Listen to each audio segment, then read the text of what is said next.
كان الناس إلى وقت قريب كبار السن شيء أدركوه، ونحن نسمع به من قبلنا، إلى وقت قريب لا يجدون ما يأكلون، أكلوا الجيف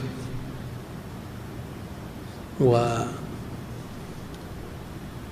غير ذلك من الكلام الذي تتقطع له القلوب، ونحن نعيش في رغد وسعة من العيش، ونفرط ونبذر ونسرف مما يكون سببا لزوال هذه النعم، وليس هذا من شكر النعم.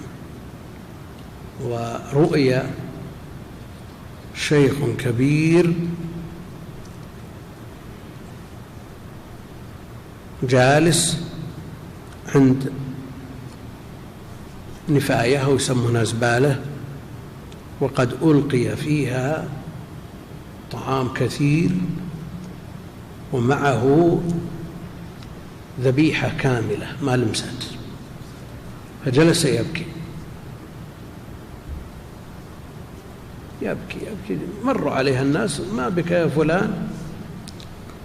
فأقسم بالله إن هذا المشهد رآه في فلسطين قبل دخول اليهود فيها.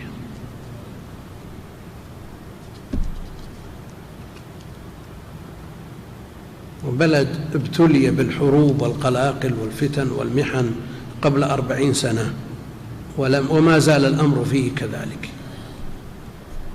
وقبل بداية هذه الحروب كانوا يمسحون الطاولات، الماصات حق كبار الموظفين برقائق الخبز. وصل الأمر بهم إلى أن مسحوا الجزم الخفاف برقائق الخبز. وش النتيجة؟ النتيجة يعانون من 40 سنة إلى يوم كذا ما قرر لهم قرار. وذكر المعافى بن عمران في كتابه الجليس الصالح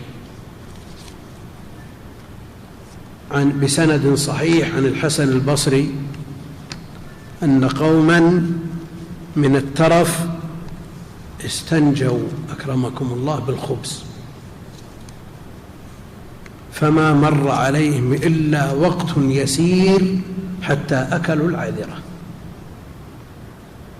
نسأل الله العافية.